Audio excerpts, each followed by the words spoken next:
Handa na ba ang inyong mga puso para sa isang kwentong susubok sa inyong pananaw tungkol sa katotohanan at pagmamahal?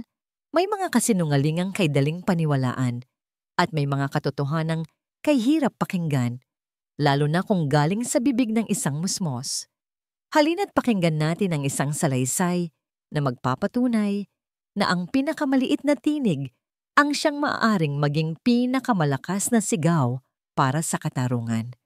Sabi nila, ang hustisya ay bulag, pero paano kung ang tanging makakakita sa katotohanan ay ang mga mata ng isang batang walang muwang? At paano kung para maipagtanggol ang taong kanyang minamahal, kailangan niyang kalabanin ang isang mundong mas pinipiling maniwala sa isang magandang kasinungalingan? Ang malamig na hangin sa loob ng korte ay tila humahagod sa bawat balat, nagpapahiwatig ng isang pagtatapos na matagal nang hinihintay. Sa siksikang silid-hukuman ng Bayan ng Pag-asa, ang katahimikan ay halos nakakabingi. Ang tanging maririnig lamang ay ang mahinang pag-ubo ng ilang tao sa gallery at ang halos di marinig na paghikbi mula sa upuan ng akusado. Doon nakaupo si Dalisay Vergara, o mas kilala bilang si Isay.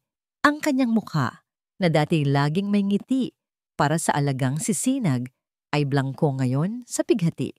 Namumutla ang kanyang mga labi at ang mga mata niya'y halos tuyo na sa kaluluha. Tila naubos na ang lahat ng luhang kaya niyang ibuhos. Nakaposas ang kanyang mga kamay sa kanyang harapan, isang imahe ng pagkatalo. Sa kabilang panig, nakaupo si Marilag Montemayor Villena, ang byuda ng yumaong si Don Ricardo. Perpekto ang kanyang ayos, nakasuot ng itim na bestidang may simpleng perlas sa leeg. Ang kanyang magandang mukha ay nagpapakita ng kalungkutan, isang maskarang maingat na isinuot para sa lahat. Paminsan-minsan, dahan-dahan niyang pupunasan ang gilid ng kanyang mata gamit ang isang puting panyo, isang mahusay na pagganap para sa lahat ng naroroon. Ngunit sa likod ng mga matang yon, may isang kislap ng tagumpay na hindi maitatago. Tumingin ang abogado ni Marilag kay Isay na may ngiting mapang-asar. Kakatapos lamang niyang ilahad ang kanyang pangwakas na argumento, ipinipinta si Isay bilang isang sakim na kasambahay na nilason ang kanyang amo para sa pera. Ang lahat ng ebidensya, ang pekeng mga dokumento, ang mga patutuo ng mga bayarang saksi, at ang bote ng lason na natagpuan sa kwarto ni Isay ay lahat tumuturo sa kanya. Itinaas ng hukom ang kanyang maso, ang tunog ng kahoy na tumatama sa kapwa kahoy ay tila isang hatol ng kamatayan. Matapos pakinggan ang magkabilang panig at suriin ang lahat ng ebidensya, nagsimula ang hukom. Ang kanyang boses ay mabigat at may awtoridad. Ang korteng ito ay biglang bumukas ng malakas ang malaking pinto sa likuran ng korte. Ang tunog ay umalingaw-ngaw sa buong silid, pinuputol ang tensyon at nagiging sanhi ng paglingon ng lahat. Sa bukana ng pinto nakatayo ang isang maliit na figura. Isang batang babae na may 8 taong gulang, nakasuot ng puting bestida. Ang kanyang buhok ay bahagyang magulo dahil sa pagtakbo.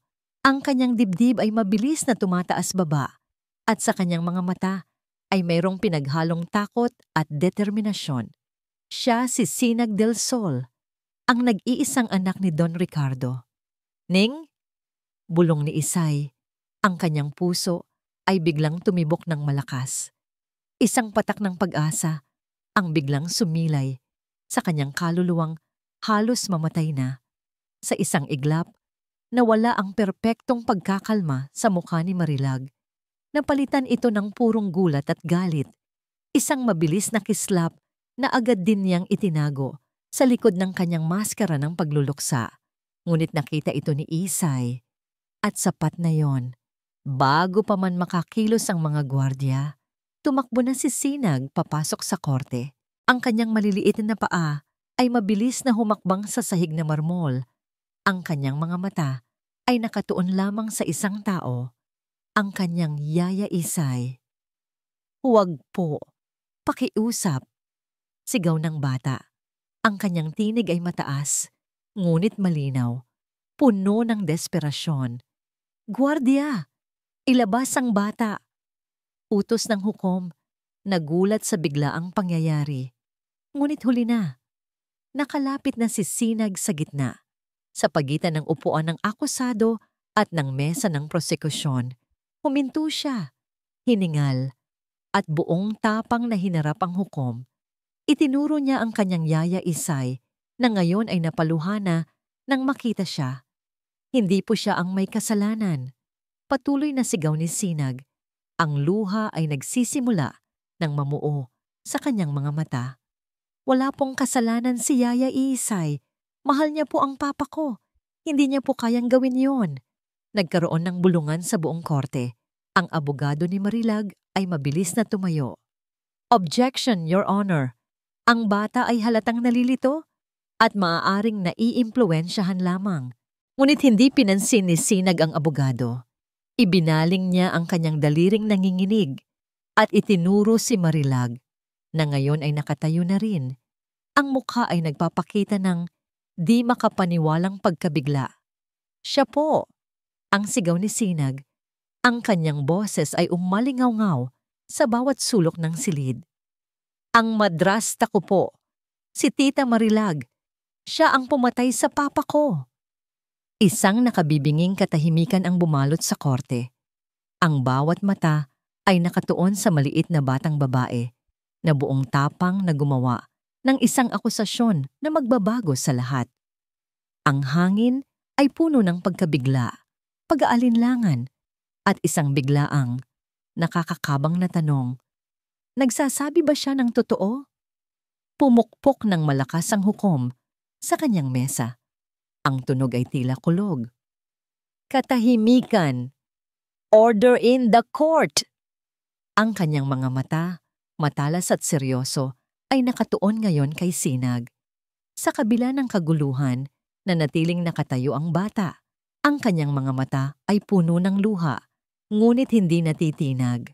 Huminga ng malalim ang hukom at sa isang boses na mas mahinahon, ngunit may bigat pa rin ay nagtanong, "Anong sinasabi mo, bata?" Ang sigaw ni Sinag sa loob ng korte ay tila isang matalim na punyal na gumising sa natutulog na diwa ni Isay. Sa isang iglap, ang malamig at malupit na kasalukuyan ay naglaho at dinala siya ng kanyang isipan pabalik sa isang panahong mas mainit, mas maliwanag. 1 taon na ang nakalipas. Ang araw sa Hacienda de Luz noon ay laging kulay ginto. Sumisikat ito sa mga puno ng mangga, kumikinang sa mga dahon ng saging, at naglalaro sa ibabaw ng tubig sa maliit na fontaine sa gitna ng hardin. Para kay Isay, ang hacienda ay hindi lamang isang lugar ng trabaho. Ito ang kanyang mundo, at ang sentro ng mundong iyon ay isang munting anghel na nagngangalang Sinag. "Yaya, tingnan mo po." Ang masayang tinig ni Sinag ay pumuno sa hangin. Nakaupo sila sa ilalim ng malaking puno ng kalachuchi, napapalibutan ng mga nahulog na puting bulaklak.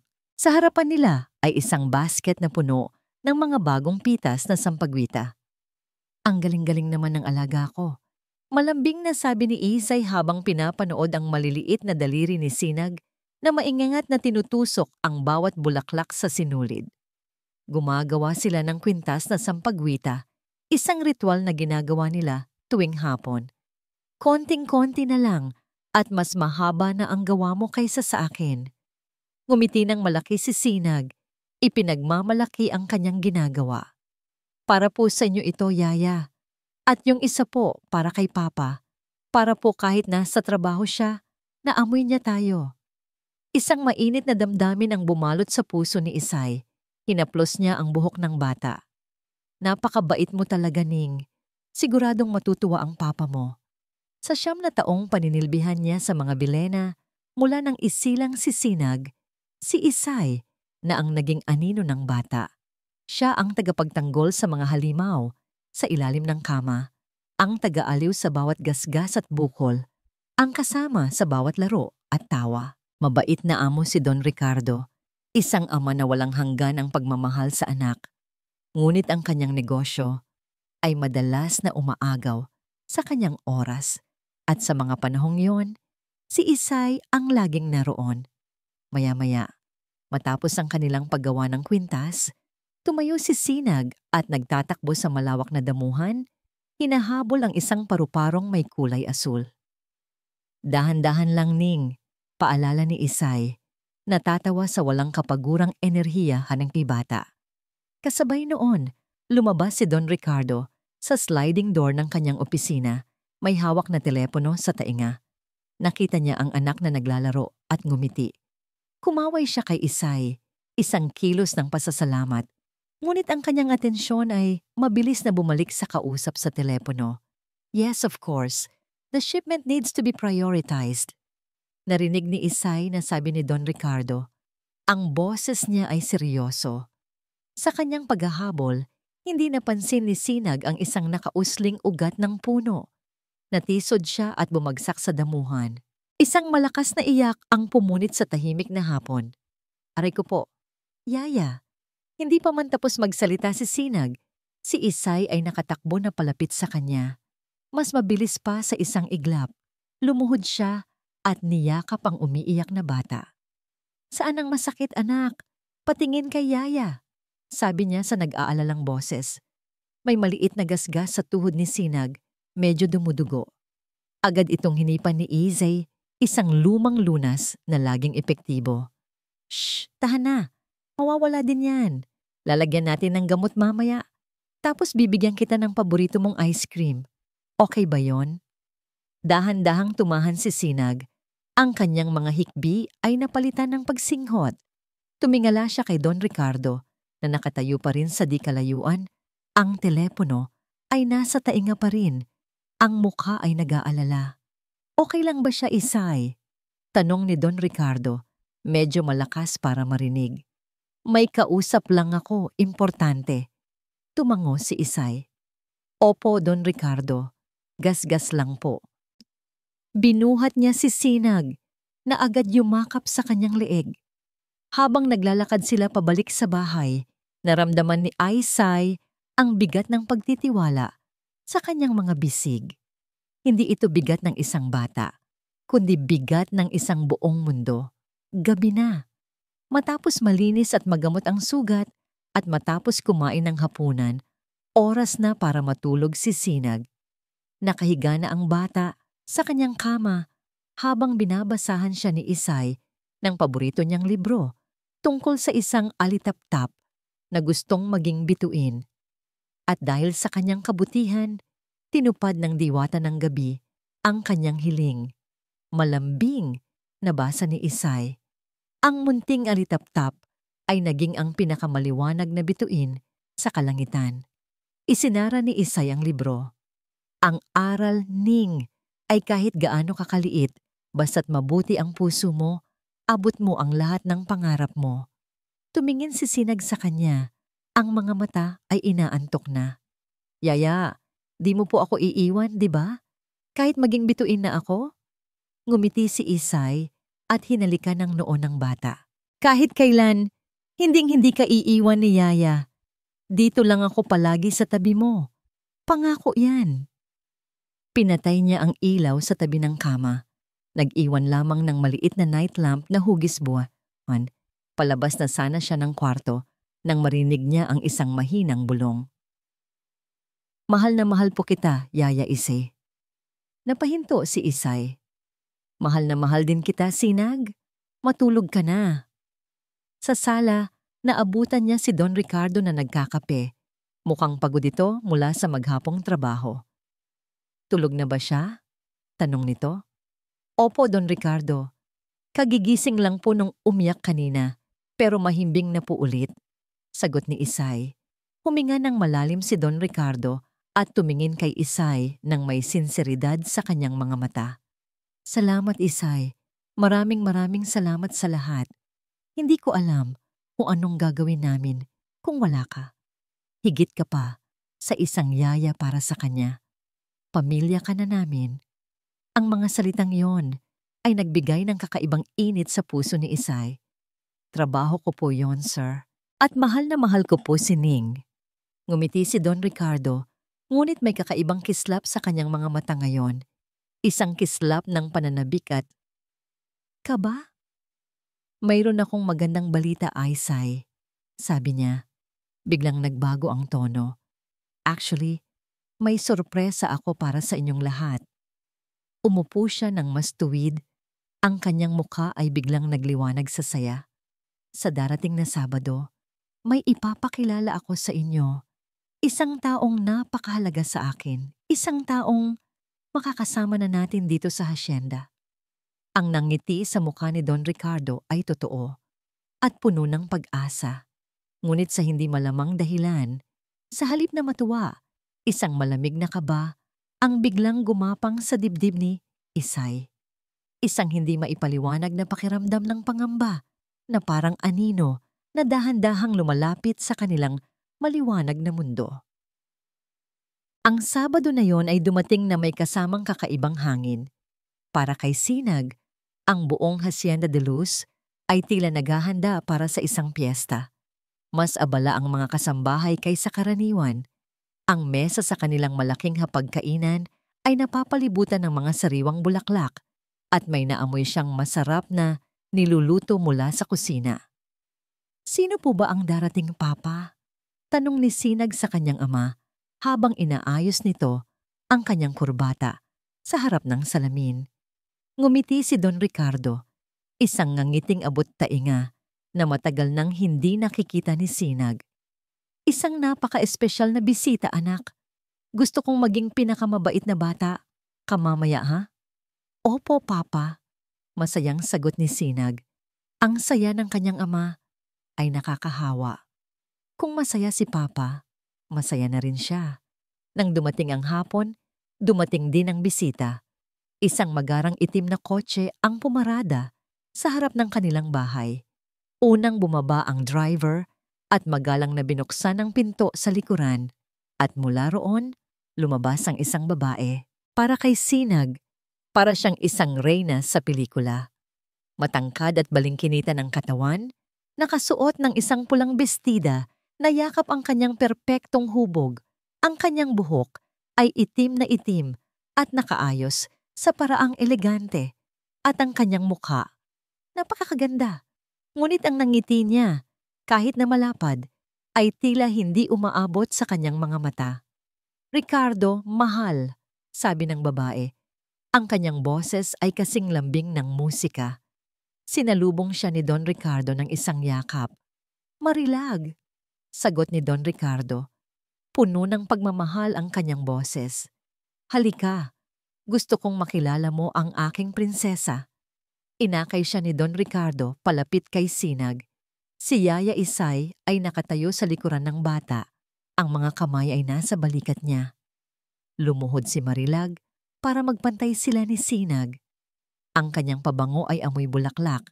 Ngunit para kay Sinag, may kasama itong lamig. Hello, Sinag. Ako si Tita Marilag. Sabi nito, ang nangiti ay hindi pa rin nagbabago. Narinig ko na ang dami-daming magagandang bagay tungkol sa'yo. Hello po, mahinang sagot ni Sinag, bahagyang nagtatago sa likod ng binti ni Isay. May kinuha si Marilag mula sa kanyang mamahaling bag. Isang kahon. May dala ako para sa'yo. Binuksan niya ito at inilabas ang isang manika. Ito ang pinakamagandang manika na nakita ni Sinag. Mayroon itong mahabang buhok na kulay ginto, mga matang asul na kumikislap at isang bestidang kulay rosas na puno ng kislap. Ngunit nang iabot ito sa kanya ni Marilag, nag-atubili si Sinag. Sa halip, masinigpitan niya ang yakap sa kanyang luma at medyo gusgusing manika, isang manikang basahan na tinahi ni Yaya Isay para sa kanya. Kunin mo na, anak, sabi ni Don Ricardo. Regalo sa iyo ni Tita Marilag mo. Dahan-dahang kinuha ni Sinag ang bagong manika, ngunit ang isa niyang kamay ay nanatiling mahigpit na nakahawak sa luma niyang laruan. Salamat po, bulong niya. Isang mabilis na anino ng pagkadismaya ang dumaan sa mga mata ni Marilag, ngunit agad itong napalitan ng dati niyang matamis na ngiti. You're welcome, sweetie. Ang hapunan ng gabing iyon ay puno ng tawanan. Tawanan ni na Don Ricardo at Marilag. Si Sinag ay tahimik lamang Pinagmamasdan ng babaeng bigla na lang naging sentro ng atensyon ng kanyang ama. Pinipilit niyang subuan ang kanyang sarili ng gulay, ngunit hindi niya ito gusto. Ning, kainin mo na yung gulay mo. Masustansya yan. Malambing na sabi ni Aisay mula sa kanyang likuran. Ngumuso si Sinag. Ayoko po, Yaya. Mapait. Bago pa man makasagot si Isay, nagsalita si Marilag sa malumanay na tono. Hayaan mo na siya, Isay. Baka ayaw talaga ng bata. Pagkatapos ay bumaling siya kay Don Ricardo. Ricardo? Mahal? Napakalambing ni Isay. Pero baka masyado siyang spoiling. We need to raise a strong young lady, di ba? Tumingin si Don Ricardo kay Sinag, tapos kay Marilag, at tumango. You're right, Marilag. Sige na, Ning, ubusin mo na yan para sa papa. Naramdaman ni Sinag ang isang maliit na kirot sa kanyang dibdib. Bakit sumang-ayon si papa sa sinabi ng babaeng ito? Dati, si Yaya Isay ang laging tama. Pagkatapos ng hapunan, habang naglalaro sa isang sulok ng sala, narinig ni Sinag si Marilag na may kausap sa telepono sa may hardin. Sumilip siya mula sa bintana. Ang matamis na ngiti ni Marilag ay wala na. Ang kanyang mukha ay seryoso at ang kanyang boses ay matalim at malamig. Sinabi ko nang ayusin mo yan. Huwag kang tatawag-tawag dito kung wala kang kwentang balita. Siguraduhin mong malinis ang lahat, sabi ni Marilag sa galit na pabulungi. Bigla itong lumingon na parang naramdaman na may nakatingin. Mabilis na nagtago si Sinag sa likod ng kortina. Nang lumabas si Marilag mula sa hardin at pumasok muli sa sala, nakita niya si Sinag. Agad na bumalik ang matamis niyang ngiti. Oh, nandyan ka pala, sweetie. Naglalaro ka pa rin ba? Tumangulang si Sinag. Ang puso niya ay mabilis na tumitibok. Nang gabing iyon, habang papunta sa kanyang kwarto, nasalubong niya si Marilag sa pasilyo. Wala si Don Ricardo, wala si Yaya Isay. Silang dalawa lang. Lumuhod si Marilag sa harap niya, tulad ng ginawa nito kaninang hapon. Pero ngayon, wala nang nangiti sa kanyang mukha. Ang kanyang mga mata ay tila 2 piraso ng yelo. Hinawakan niya ang balikat ni Sinag, medyo mahigpit. You are a smart girl, Sinag, sabi niya sa mahinang boses, halos isang bulong. Smart girls know when to be quiet. They know how to be obedient. Naiintindihan mo ba ako? Hindi nakapagsalita si Sinag. Tumango na lamang siya, ramdam ang takot na gumagapang sa kanyang likuran. Lumipas ang ilang linggo. Naging regular na bisita si Marilag sa hasyenda. Hanggang sa halos doon na siya tumira. Ang dating masayang tahanan ay unti-unting nabalot ng isang hindi nakikitang tensyon. At isang gabi, sa isang malaking hapunan, inanunsyo ni Don Ricardo ang balita. Gusto kong ibahagi sa inyong lahat, sabi niya. Hawak ang kamay ni Marilag na kami ni Marilag ay magpapakasal na. Pumalakpak ang mga bisita. Niyakap ni Isay si Sinag na parang gustong protektahan ng bata mula sa hindi niya nakikita. Sa gitna ng kasiyahan, lumapit si Marilag kay Sinag na nakatayo sa isang sulok. Nakaangkla pa rin ang ngiti sa kanyang mga labi, ngunit ang kanyang mga mata ay nagsasabi ng ibang kwento. Yumuko siya, ang kanyang mamahaling pabango ay sumasakal sa hangin at bumulong sa tainga ni Sinag sa isang tinig na para lamang sa kanilang dalawa. Mula ngayon, ako na ang reyna sa bahay na ito. Ang kasal ay naging isang malaking pagdiriwang, ngunit para kay Isay, ito ay tila isang seremonya ng pagtatapos. Ang pagtatapos ng kapayapaan sa Hacienda de Luz. Matapos ang kasal, si Marilag Montemayor ay opisyal nang naging si Ginang Villena, ang bagong reyna ng tahanan, gaya ng ibinulong niya kay Sinag. At kasabay ng pagbabago ng kanyang pangalan, tila nagbago na rin ang lahat. Ang dating masayang tawanan sa pasilyo ay napalitan ng isang formal na katahimikan. Ang mga utos ay hindi na ibinibigay ng may pakiusap, kundi may kasamang awtoridad na hindi maaring suwayin. Si Isay, na dati itinuturing na kapamilya, ay naramdaman ang dahan-dahang paglalagay ng isang pader Sa pagitan niya at ni Don Ricardo, isang pader na maingat na itinayo ni Marilag, ladrilyo, bawat ladrilyo, gamit ang matatamis na salita at mga pekeng ng ngiti. Ang unang napansin ni Isay ay ang kalusugan ni Don Ricardo. Nagsimula ito sa isang simpleng ubo na hindi nawawala. "Sir, baka kailangan niyo na pong magpatingin sa doktor." Nag-aalalang sabi ni Isay isang umaga, matapos niyang ihatid ang kape sa opisina nito at marinig ang sunod-sunod na pag-ubo ng amo. "Trabaho lang to, Isay. Sobrang pagod lang siguro," sagot ni Don Ricardo. Pilit nang ngumingiti habang minamasahe ang kanyang sentido. Sakto namang pumasok si Marilag. May dalang isang maliit na tray. "Mahal, narito na ang vitamins mo." Inilapag niya ito sa mesa at hinalikan sa noo ang asawa. "Sinabi ko na sa'yo, Ricardo, you're pushing yourself too hard." Tumingin siya kay Isay na may ngiti. "Salamat sa pag-aalala, Isay, pero ako na ang bahala sa asawa ko." Mayroong diin sa mga salitang asawa ko, isang banayad na paalala kung sino na ang may hawak ng posisyon.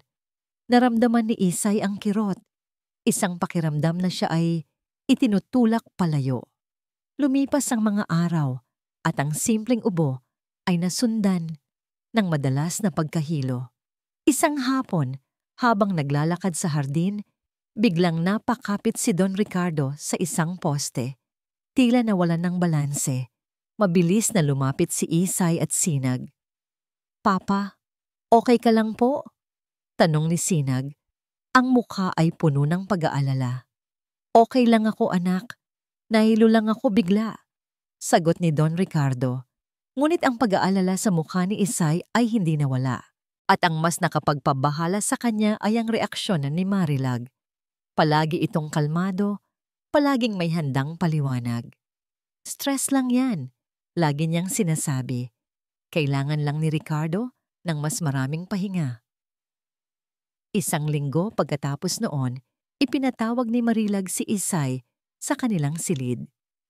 Sa ibabaw ng kanyang vanity table ay may isang eleganteng bote na gawa sa maitim na salamin.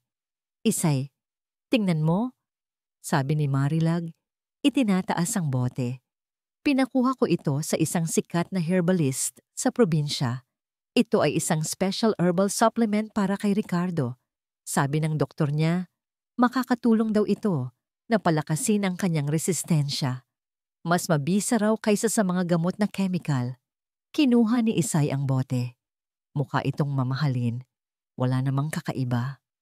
"Mabuti po kung ganoon, ma'am. Sana po ay makatulong yan kay sir. Ako ang personal na magtitimpla nito para sa kanya araw-araw," sabi ni Marilag. Kinuha pabalik ang bote. "Para masigurado kung tama ang dosis." May kung anong hindi mapakali sa dibdib ni Isay, ngunit isinantabi niya ito. Sino ba naman siya para questionin ang pag-aalaga ng isang asawa sa kanyang kabiyak? Marahil ay nag-aalala lang talaga siya ng sobra. Ngunit ang mga sumunod na pangyayari ay nagsimulang magpatunay na ang kanyang kaba ay may basihan. Nagsimula ito sa maliliit na bagay. Isang araw, nagmamadaling pumasok si Marilag sa kusina. "Nakita niyo ba ang hikaw kong perlas? Yung paborito ko? Sigurado akong iniwan ko lang yon sa mesa sa sala kagabi." Nagkatinginan ang mga kasambahay. Lahat ay umiling. At pagkatapos, ang mas malaking insidente. Isang mamahaling alpiler o brooch na regalo daw ni Don Ricardo ang nawala. Nagkaroon ng malaking paghahanap sa buong bahay.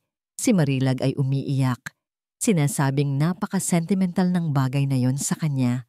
"Isay," malumanay na tanong ni Don Ricardo ng gabing iyon, "ikaw ba ang huling naglinis ng kwarto namin?" "Opo, sir. Pero wala po akong nakitang alpiler doon.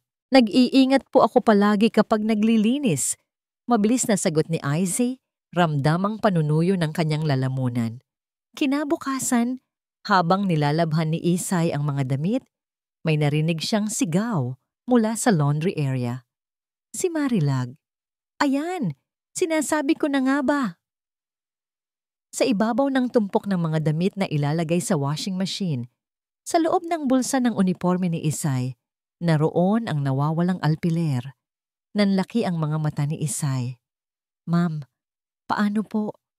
Hindi ko po alam kung paano napunta yan dyan. Maniwala po kayo. Tumingin si Marilag sa kanya. Ang mga mata ay puno ng pagkadismaya. Pagkatapos ay tumingin siya kay Don Ricardo, na kasunod lang pala niya. Ricardo, ayokong maniwala, pero nandito. Nakita ni Isay ang pagbabago sa mga mata ni Don Ricardo. Ang tiwala na inipon niya sa loob ng 9 na taon ay unti-unting gumuho. Wala itong sinabi, ngunit ang kanyang katahimikan at ang pag-iwas niya ng tingin ay mas masakit pa kaysa sa anumang sigaw. Hindi ko po magagawa yan, sir. Alam niyo po yan. Pagmamakaawa ni Isay, ang luha ay nagsisimula ng bumagsak. Hindi na niya kinaya. Tumakbo siya papunta sa hardin para umiyak nang walang nakakakita. Doon, nilapitan siya ng hardinerong si Lito, isang tahimik ngunit mapagmasid na tao. Isay, huwag kang mag-alala. Alam naming lahat na hindi mo magagawa yon, sabi ni Lito. Pero si Sir, hindi na siya naniniwala sa akin. Hikbi ni Isay. Nag-atubili si Lito, tapos ay bumulong. Isay, may sasabihin ako sa'yo, pero sana'y huwag mong ipagsabi kahit kanino. Noong isang araw may nakita akong kausap si Senyora sa may likod bahay malapit sa bakod. Isang lalaking hindi ko kilala. Mukhang formal manamit, pero parang may iniaabot siyang maliit na pakete kay ma'am. Nag-usap sila ng pabulong, parang nag-iingat na walang makarinig. Ang sinabi ni Lito ay nagdagdag ng isa pang piraso sa palaisipang gumugulo sa isip ni Isay. Isang doktor na hindi nila kilala, isang lihim na pakikipagtagpo. Kinagabihan, habang naghahanda ng hapunan, narinig ni Isay ang isang malakas na kalabog mula sa opisina ni Don Ricardo. Nagtakbuhan sila papunta roon. Naabutan nilang nakahandusay sa sahig si Don Ricardo, walang malay. "Tulong! Tulungan ninyo ako!" Sigaw ni Marilag. Ang kanyang boses ay puno ng pagkataranta. Lumuhod siya sa tabi ng asawa, umiiyak. Mabilis na tumawag ng ambulansya ang isang kasambahay. Si Isay, sa kanyang pag-aalala, ay lumapit para sana tumulong. Ngunit sa isang iglap, nang ang atensyon ng lahat ay nasa kay Don Ricardo, nakita niya ito. Sa gitna ng kanyang pag-iyak at pagsigaw, itinaas ni Marilag ang kanyang mukha. Ang kanilang mga mata ay nagtagpo at sa loob ng isang segundo, isang napakaikling segundo, nakita ni Isay ang isang ngiti sa mga labi ni Marilag. Hindi isang nangiti ng saya, kundi isang nangiti ng tagumpay. Isang malamig, nakakakilabot, at halos hindi mahahalata ng ngiti na agad ding nawala at napalitan ng maskara ng isang nag-aalalang asawa. Ngunit nakita ito ni Isay, at sa sandaling iyon, ang lahat ng kanyang kaba at pagdududa ay nagkaroon ng pangalan, at ang pangalang iyon ay kasamaan. Ang pagkahimatay ni Don Ricardo ay nag-iwan ng isang makapal na kumot ng takot sa buong Hacienda de Luz. Dinala siya sa ospital, ngunit pagkatapos ng ilang araw ay pinauwi rin. Sabi ng mga doktor na personal na kinausap ni Marilag, labis na pagkapagod daw ang dahilan. Binigyan siya ng mga bagong gamot at pinayuhang magpahinga. Ngunit para kay Sinag, ang bahay ay hindi na isang lugar ng pahinga. Ito ay naging isang lugar ng mga anino at pabulong na usapan. Ang kanyang ama ay palaging nasa silid, laging natutulog o mukhang mahina. At si Marilag, ang kanyang tita, Marilag, ay naging ang hindi mapapantayang anghel, tagapagbantay nito. Laging nasa tabi, laging may dalang gamot o pagkain. Ngunit nakikita ni Sinag ang hindi nakikita ng iba. Nakikita niya ang kislap sa mga mata ni Marilag sa tuwing mas lumalala ang ubo ng kanyang papa. Nakikita niya ang mahigpit na pagkakahawak nito sa braso ng mga katulong kapag may nagkakamali. Ang bahay ay naging kaharian ni Marilag at si Papa ang hari ay naging isang bilanggo sa sarili niyang silid. Isang hapon, habang gumuguhit si Sinag sa sahig ng sala, nahulog ang kanyang kulay dilaw na krayola at gumulong sa ilalim ng maliit na mesang pangkanto. Sumilip siya sa ilalim para kunin ito. Tahimik ang buong bahay. Narinig niya ang mahinang paglakad ni Marilag papasok sa sala. Akala niya ay lalagpasan lang siya nito, kaya nanatili siyang nakayuko. Ngunit huminto si Marilag sa tabi ng mesa. Nakita ni Sinag ang kanyang mga paa na nakasuot ng mamahaling sapatos. Mula sa kanyang perpektong anggulo sa ilalim ng mesa, nakita niyang may kinuha si Marilag mula sa kanyang bulsa. Isang maliit na tableta na kulay puti. Isang gamot na hindi pamilyar sa kanya, hindi katulad ng mga vitamins na nakikita niyang iniinom ng kanyang ama. Maingat na lumingon si Marilag sa paligid. Nang makasigurong walang tao, kumuha siya ng isang platito at kutsara mula sa malapit na estante. Ginamit niya ang likod ng kutsara para durugin ang tableta hanggang sa ito'y maging pinong-pinong pulbos. Ang tunog ng pagkadurog, kahit na mahina, ay tila isang pagsabog sa pandinig ni Sinag. Kasabay noon, pumasok ang isang katulong na may dalang tray. "Ma'am, narito na po ang sabaw ni Sir Ricardo." "Salamat. Ilapag mo na lang dyan. Ako na ang magdadala," sabi ni Marilag. Ang kanyang boses ay bumalik sa dati nitong lambing. Nang makaalis ang katulong, mabilis na kinuha ni Marilag ang mangkok ng mainit na sabaw. Maingat, dahan-dahan, ibinuhos niya ang puting pulbos sa sabaw at hinalo ito nang maigi gamit ang kutsara hanggang sa ito'y tuluyang matunaw. Ang kanyang mukha ay seryoso, walang emosyon, na parang isang siyentipikong gumagawa ng isang eksperimento. Nanatiling hindi gumagalaw si Sinag sa ilalim ng mesa. Ang kanyang paghinga ay halos tumigil. Ang kanyang puso ay dumadagundong sa kanyang dibdib. Napakalakas. Naakala niya ay maririnig ni Marilag. Nakita niya ang lahat. Isang sikretong hindi niya dapat nakita. Nang akmang kukunin na ni Marilag ang tray, isang maliit na hikbi ang kumawala sa lalamunan ni Sinag. Hindi niya napigilan. Agad na napahinto si Marilag. Dahan-dahan niyang ibinaba ang tray. Ang kanyang ulo ay marahang lumingon sa direksyon ng mesa. "Sinag?" tanong niya. Ang boses ay malumanay, ngunit may lamig. "Nandyan ka ba, sweetie?" Hindi sumagot si Sinag. Niyakap niya ang kanyang mga tuhod, umaasang sana'y maging invisible siya. Dahan-dahang yumuko si Marilag at doon, sa ilalim ng mesa, nagtagpo ang kanilang mga mata. Ang mga mata ni Sinag na puno ng takot at ang mga mata ni Marilag na puno ng yelo. Walang salitang namutawi. Mabilis na hinila ni Marilag si Sinag palabas mula sa ilalim ng mesa. Ang pagkakahawak niya sa braso ng bata ay mahigpit, masakit. Dinala siya nito papasok sa pinakamalapit na silid, ang library, at isinara ang pinto ng may malakas na kalabog. "Anong nakita mo?" tanong ni Marilag. Ang kanyang boses ay hindi na matamis. Ito ay matalim at mapanganib. Nanginginig si Sinag. "Wala po. Huwag kang magsinungaling sa akin," sigaw ni Marilag. At sa unang pagkakataon, nakita ni Sinag ang tunay na halimaw sa likod ng magandang maskara. "Alam kong nakita mo.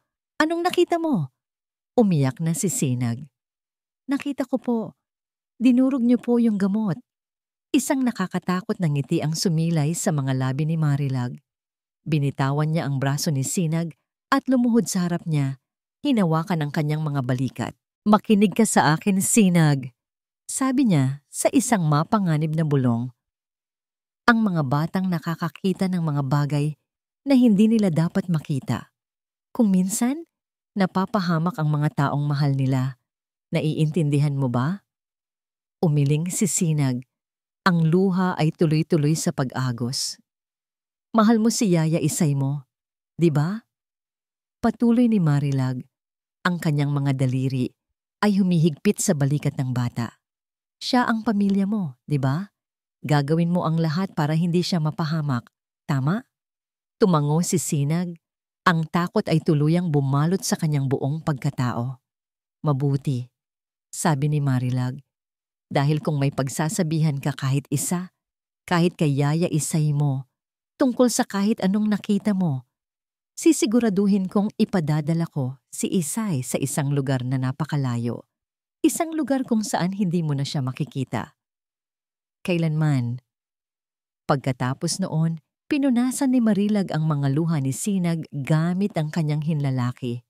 Now, be a good girl at tandaan mo ang pinag-usapan natin. Lumabas si Marilag ng library na dala-dala ang tray ng sabaw na para bang walang nangyari. Iniwan si Sinag na nanginginig sa isang sulok. Nang hapong iyon, sinubukan ni Sinag na magsalita. Nakita niya si Isay na nagdidilig ng mga halaman sa hardin. Lumapit siya. Hinila ang laylayan ng damit nito. Tumingin si Isay sa kanya. Ang mukha ay puno ng pag-aalala. "Oh, Ning, bakit namumugto ang mga mata mo? Umiyak ka ba?" Sinubukang buksan ni Sinag ang kanyang bibig, ngunit ang mga salita ni Marilag ay umalingaw-ngaw sa kanyang isipan. Hindi mo na siya makikita. Kailanman. Sa halip na magsalita, yumakap na lang siya nang mahigpit kay Isay at humikbi sa kanyang dibdib. "Shh! Tahan na!" sabi ni Isay. Hinahaplos ang kanyang likod. "Namimiss mo lang ang papa mo. Huwag kang mag-alala. Gagaling din siya." Mula sa di kalayuan, nakita sila ni Lito. Nakita niya ang takot sa mga mata ni Sinag na hindi nakita ni Isay. Nakita niya ang paraan ng paglingon ng bata sa bintana ng bahay na parang may minamanmanan. Itinanim ni Lito ang hawak niyang pala sa lupa at isang malamig na kutob ang dumaloy sa kanyang ugat. Mayroong napakasamang nangyayari sa loob ng Hacienda de Luz. Maya-maya, lumabas si Marilag mula sa kusina. May hawak na isang baso ng madilim na likido. Ngumiti ito nang makita si Isay. "Isay, buti nandyan ka," sabi niya sa kanyang pinakamatamis na boses. "Pakibigay naman nito kay Ricardo. Utos ng doktor niya. Itong bagong herbal drink niya. Ako na ang maghahanda ng hapunan." Kinuha ni Isay ang baso. Walang kamalay-malay. "Sige po, ma'am." Mula sa pagkakayakap kay Isay, nakita ni Sinag ang lahat. Ang baso sa kamay ng kanyang yaya. Ang ngiti sa mukha ni Marilag. At sa sandaling iyon, naintindihan niya. Ipapainom ni Yaya Isay ang lason sa kanyang papa. At wala siyang magawa. Ang bigat ng baso sa kamay ni Isay ay tila bigat ng buong mundo. Ngunit wala siyang kamalay-malay para sa kanya. Ito ay isa lamang tungkulin, isang simpleng utos mula sa asawa ng kanyang amo. Ang likido sa loob ay may maitim na kulay, amoy pinaghalong mga dahon at ugat. Isang ordinaryong herbal drink sa kanyang paningin. "Sir Ricardo, oras na po para sa gamot ninyo," malumanay na sabi ni Isay pagpasok niya sa silid tulugan ng mag-asawa. Nakaupo si Don Ricardo sa gilid ng kama. Nakatingin sa labas ng bintana, tila malalim ang iniisip. Mas lalo siyang pumayat sa mga nagdaang linggo. Ang dating sigla sa kanyang mga mata ay napalitan ng pagod. Lumingon siya kay Isay at pilit na ngumiti. "Salamat, Isay. Ilapag mo na lang dyan sa mesa." Inutos po ni Ma'am Marilag na ipainom ko na raw po sa inyo ngayon, sabi ni Isay lumalapit. Bagong herbal drink daw po ito, utos ng doktor. Kinuha ni Don Ricardo ang baso mula kay Isay. Sandali niya itong tinitigan. Sana nga makatulong to." Tumingin siya sa tapat na mukha ni Isay. "Salamat sa lahat, Isay, sa pag-aalaga mo sa akin. At lalo na kay Sinag, malaki ang utang na loob ko sa'yo." "Wala po yun, sir. Pamilya na po ang turing ko sa inyo," sagot ni Isay. Isang tapat na ngiti ang sumilay sa kanyang mga labi. Sa isang lagok, Inubos ni Don Ricardo ang laman ng baso. Isinauli niya ito kay Isay. Ngunit pagkatayo ni Isay, para umalis, isang tunog ang pumigil sa kanya. Isang tunog ng pag-ubo, ngunit hindi ito ordinaryong ubo. Ito ay marahas at tila nabibilaukan. Lumingon si Isay. Nanlaki ang kanyang mga mata sa takot. Si Don Ricardo ay nakahawak sa kanyang lalamunan. Ang kanyang mukha ay biglang namula at pagkatapos ay naging kulay abo. Ang kanyang mga mata ay nanlilisik sa gulat at sakit. Sinubukan niyang magsalita, ngunit mga hindi maintindihang tunog lamang ang lumabas sa kanyang bibig. "Sir! Sir! Anong nangyayari?" Sigaw ni Isay. Nabitawan ang baso na bumagsak at nabasag sa sahig. Nagsimulang manggisay si Don Ricardo. Ang kanyang katawan ay nanginginig ng marahas. Bumagsak siya mula sa kama at gumulong sa sahig. Ang bibig ay naglalabas ng bula. Ang takot ay bumalot sa buong pagkatao ni Isay. Hindi niya alam ang gagawin. Napasigaw na lamang siya ng napakalakas. "Tulong! Tulong!" Sa isang iglap, bumukas ng malakas ang pinto. Pumasok si Marilag. Hindi na may ngiti, kundi may isang perpektong maskara ng pagkasindak. Ngunit ang kanyang mga mata ay kalmado, malamig, nagmamasid. "Anong ginawa mo?" Ang nakakabinging sigaw ni Marilag, ngunit hindi ito nakaturo sa nangyayaring trahedya, kundi direkta kay Isay. "Hindi ko po alam, ma'am. Bigla na lang po. Pagkatapos niyang inumin yung..." Napahinto si Isay. Ang kanyang utak ay biglang nagproseso ng lahat. Ang herbal drink! Ang pag-uutos ni Marilag! Ang ngiti nito kanina! Ang lahat! "Anong ginawa mo sa asawa ko?" Paulit-ulit na sigaw ni Marilag na parang isang sirang plaka. Habang ang ibang mga kasambahay ay nagsisimulang magdatingan, ang kanilang mga mukha ay puno ng pagkalito at takot. "Tumawag kayo ng ambulansya! Bilis!" Sigaw ni Marilag sa kanila, bago muling bumaling kay Isay na ngayon ay napaluhod na sa sahig, nanginginig sa pagkabigla. "Hayop ka! Nilason mo siya! Nilason mo ang asawa ko!" Mula sa pintuan ng silid, nakatayo si Sinag. Narinig niya ang sigaw at tumakbo siya papunta roon. Ngayon, nakikita niya ang bangungot na nagkakatotoo sa harap ng kanyang mga mata. Ang kanyang ama na nakahandusay sa sahig. Ang kanyang yaya Isay na umiiyak at umaatras sa isang sulok. At si Marilag na parang isang artista sa entablado na itinuturo ang daliri kay Isay. Hindi po totoo yan," bulong ni Sinag, ngunit walang nakakarinig. Ang kanyang mga paa ay tila nakapako sa sahig. Mabilis na dumating ang mga pulis, halos kasabay ng ambulansya. Ang eksena ay perpektong nakaayos. Isang naghihingalong milyonaryo, isang basag na baso sa sahig, isang asawang hysterical, at isang yaya na walang masabi, kundi, "Hindi ko po alam." "Siya," sabi ni Marilag sa mga pulis. Ang luha ay dumadaloy sa kanyang magandang mukha. "Siya ang nagpainom sa kanya. Mayroon silang alitan nitong mga nakaraang linggo. Ninakawan niya kami. Ngayon, ito naman ang ginawa niya." "Hindi po totoo yan." Sa wakas ay nakasigaw si Isay. "Ma'am, maawa po kayo.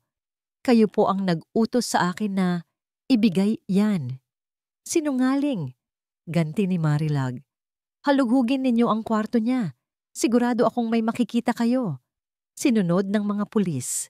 At gaya ng inaasahan, sa ilalim ng kama ni Isay, sa loob ng isang maliit na kahon ng sapatos, natagpuan nila ang isang maliit na bote na may lamang pulbos. Mayroon itong etiketa na may bungo at 2 butong nag-krus, lason para sa daga. Isang ebidensyang itinanim doon ni Marilag. Ilang araw na ang nakalipas.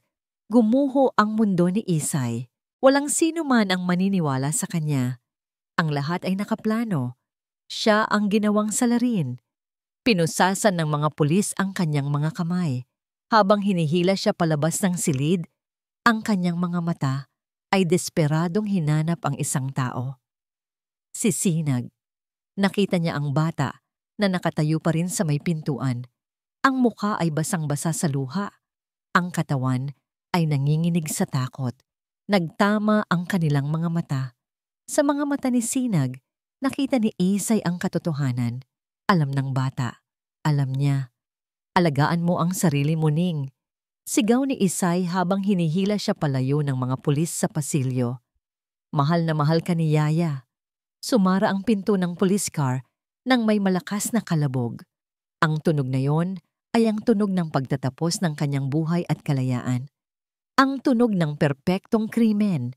Sa loob ng bahay lumapit si Marilag kay Sinag na naiwang nakatulala. Lumuhod siya at niyakap ito. Ngunit ang yakap ay hindi mainit. Ito ay malamig at may kasamang babala. Kita mo na, Sinag. Bulong ni Marilag sa tainga ng bata. Ito ang nangyayari sa mga taong hindi sumusunod.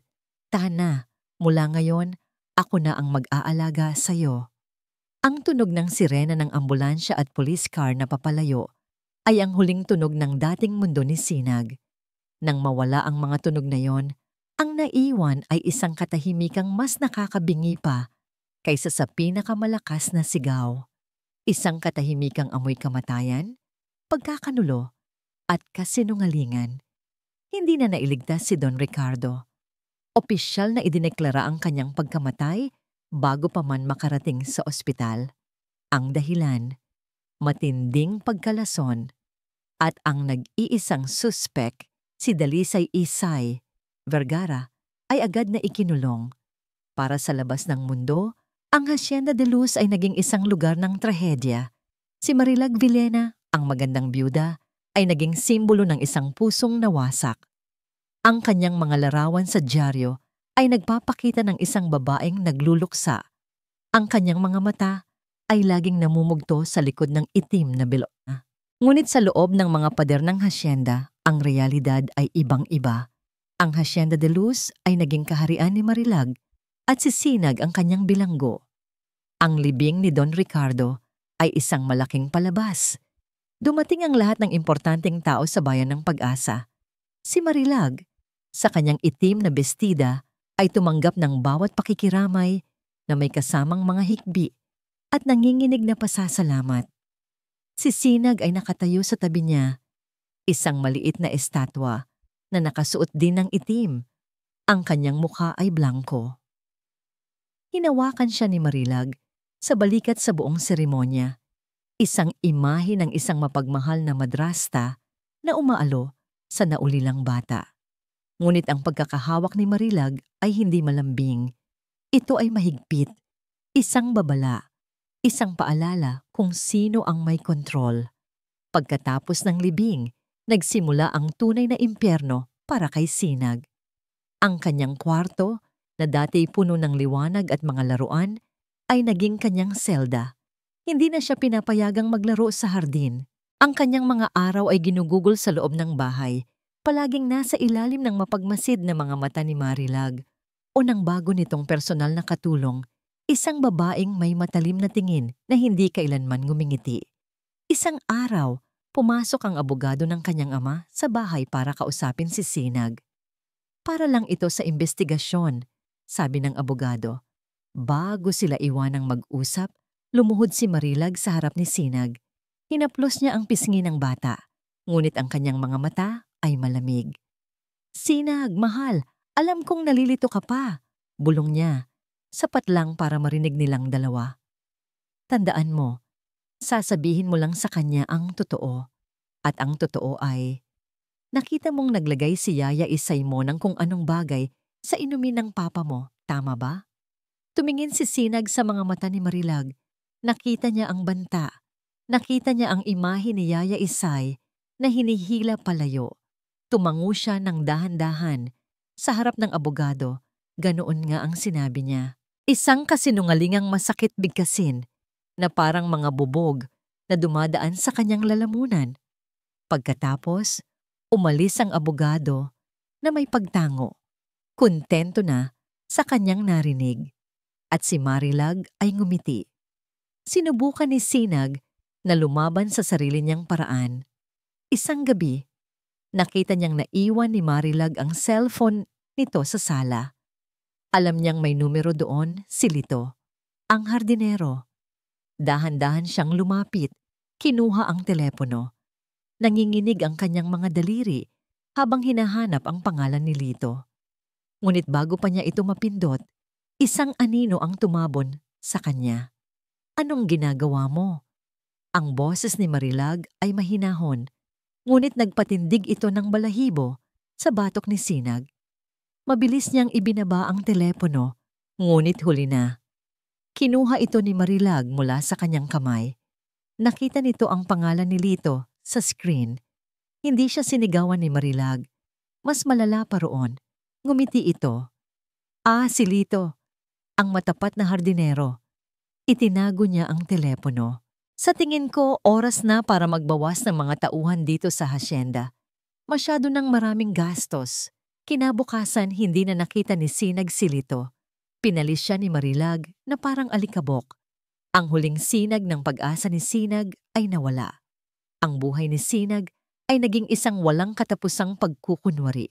Sa umaga, pinipilit siyang mag-aral kasama ang isang private tutor na kinuha ni Marilag. Sa hapon, pinipilit siyang samahan si Marilag sa pamimili kung saan ipapakita ni Marilag sa lahat kung gaano siya kamahal na ina. Ngunit pagsapit ng gabi, kapag silang dalawa na lang, ang maska ay nalalaglag. Si Sinag ay nagiging isang batang pinagsasabihan, pinagbabantaan, at pilit na hinuhulma para maging isang perpektong saksi sa isang perpektong krimen. Gabi bago ang huling paglilitis kay Isay, pumasok si Marilag sa kwarto ni Sinag. Nakaupo ang bata sa kanyang kama. Yakap-yakap ang manikang basahan na gawa ni Isay, ang nag-iisang bagay na hindi kayang kunin ni Marilag mula sa kanya. Umupo si Marilag sa gilid ng kama. Ang kanyang pabango ay pumuno sa silid. Isang amoy na dati maganda, ngunit ngayoy amoy panganib. Hinaplos niya ang buhok ni Sinag, isang kilos na dapat sana'y nagpapakita ng pagmamahal, ngunit para kay Sinag, para itong haplos ng isang ahas. Bukas na ang malaking araw, mahinang sabi ni Marilag. Ang huling araw sa korte. Pagkatapos nito, matatapos na ang lahat. Magsisimula na tayo ng bago nating buhay. Tayong dalawa lang. Hindi umimik si Sinag. Tandaan mo, kinabukasan nating dalawa ang nakasalalay sa sasabihin mo bukas. Patuloy ni Marilag. Ang kanyang boses ay naging malamig na parang yelo. O baka sa sasabihin ng hindi mo sasabihin. Isang maling salita lang. Sinag. Isang maling kilos. At hindi mo na makikita si Isay. Kailanman. Tumingin siya ng diretso sa mga mata ng bata. Naiintindihan mo ba? Ang buhay niya ay nasa mga kamay mo. Kaya maging isang mabuting bata ka para sa akin. Tumayo si Marilag at naglakad papunta sa pinto. Bago siya lumabas, lumingon siya. Matulog ka ng mahimbing, mahal ko. Ang pinto ay sumara ng may mahinang kalansing na parang pinto ng isang kulungan. Naiwan si Sinag sa dilim, yakap-yakap ang manika. Ang mga luha ay tahimik na dumaloy sa kanyang mga pisngi. Pakiramdam niya ay wala na siyang pag-asa, na wala na ang lahat. Ngunit sa gitna ng kadiliman, sa loob ng kanyang maliit na puso, isang maliit na baga ang nagsimulang mag-apoy. Isang baga ng grit. Isang baga ng pagmamahal para sa kanyang yaya Isay. At isang baga ng determinasyon. Hindi pa tapos ang lahat. Walang tulog na dumating para kay Sinag ng gabing iyon. Ang mga salita ni Marilag ay parang mga multo na sumasayaw sa dilim ng kanyang kwarto. Hindi mo na makikita si Isay kailanman. Ang bawat salita ay isang kadena na pumupulupot sa kanyang puso. Ngunit sa ilalim ng bigat ng mga kadenang iyon, ang maliit na baga ng determinasyon na nagsimula sa kanyang dibdib ay hindi namatay. Sa halip, ang bawat paghikbi na kanyang pinigilan, ang bawat alaala ng ngiti ni Yaya Isay ay nagsilbing hangin na lalong nagpaalab dito. Hindi niya hahayaang mangyari ito. Hindi niya hahayaang manalo ang kasamaan. Ang kanyang Yaya Isay ay mabuti. Ang kanyang papa ay mabuti. At ang pagmamahal nila ay hindi dapat mamatay kasama ng mga kasinungalingan. Kinabukasan ang araw ng paghuhukom, ito na ang kanyang huling pagkakataon. Sa baba, abala si Marilag. May mga bisita itong importanteng kaibigan. Mga taong kailangan niyang panatilihin ang imahe ng isang kaawa-awang biyuda. Narinig ni Sinag ang kanilang mga tawanan mula sa sala. Ito na ang pagkakataon. Dahan-dahan, lumabas siya ng kanyang kwarto. Ang bawat hakbang niya sa pasilyo ay maingat. Ang bawat anino ay tila isang kalaban. Dumaan siya sa tapat ng sala. Nakita niya si Marilag na nakatalikod. Tumatawa sa isang biro ng bisita. Hindi siya dumaan sa pangunahing pinto. Dumiretso siya sa kusina. Ang mga katulong ay abala sa paghahanda ng merienda. Walang pumansin sa maliit na batang dumaan na parang pusa. Ang target niya, ang bintana sa likod ng lababo. Maliit ito, pero sapat na para sa kanya. Maingat niyang itinulak ang isang upuan palapit. Umakyat siya, nanginginig ang mga binti. Ang trangka ng bintana ay medyo kinakalawang at matigas. Ginamit niya ang lahat ng kanyang lakas para itulak ito pataas. Gumawa ito ng isang maliit na langit-ngit. Napahinto si Sinag. Ang puso niya ay kumakaripas sa kanyang dibdib. Lumingon siya. Walang nakapansin. Itinulak niya ang bintana hanggang sa bumukas ito ng sapat. Sumiksik siya palabas. Ang kanyang bestida ay sumabit ng bahagya sa isang pako, ngunit hinila niya ito ng malakas. Bumagsak siya sa malambot na damuhan sa labas. Hindi niya ininda ang sakit. Tumayo siya at tumakbo. Tumakbo siya nang hindi lumilingon, papunta sa likod ng malawak na hardin, sa direksyon ng mga lumang bodega, kung saan madalas magpahinga ang mga hardinero noon. Alam niyang wala na roon si Lito. Tinanggal na siya ni Marilag, ngunit saan siya hahanapin? Sa kanyang pagtakbo, may narinig siyang isang tunog, isang pagputol ng kahoy. Nagmula ito sa lumang bodega ng mga gamit sa hardin, isang lugar na halos hindi na ginagamit. Dahan-dahan siyang lumapit. Sumilip siya sa siwang ng pinto na gawa sa kawayan. At doon, nakita niya ito. Si Lito. Nagtatabas ito ng kahoy, ang kanyang mukha ay seryoso. Mukhang mas matanda ito ngayon, mas maraming guhit ng pag-aalala sa noo. Tila hindi na ito nakatira sa loob ng hasyenda, ngunit malapit pa rin. Nagbabantay, naghihintay. Kuya Lito. Ang boses ni Sinag ay isang bulong, ngunit sapat na yon. Napahinto si Lito. Dahan-dahan siyang lumingon. Nang makita niya si Sinag, nanlaki ang kanyang mga mata. Mabilis niyang ibinaba ang hawak na itak. Ning, anong ginagawa mo dito? Delikado. Sinalubong siya ni Lito. Nang makalapit si Sinag, hindi na niya napigilan ang sarili. Ang lahat ng takot, lahat ng sakit, lahat ng kasinungalingan na kinimkim niya sa loob ng maraming linggo ay bumuhos. Niyakap niya ang mga binti ni Lito at humagulgol ng napakalakas. Kuya Lito, tulong po. Si Tita Marilag po. Siya po ang may kasalanan sa lahat. Siya po ang pumatay kay Papa. Nakita ko po. Nakita ko po ang lahat. Ang kanyang mga salita ay putol-putol. Sinasabayan ng kanyang mga hikbi.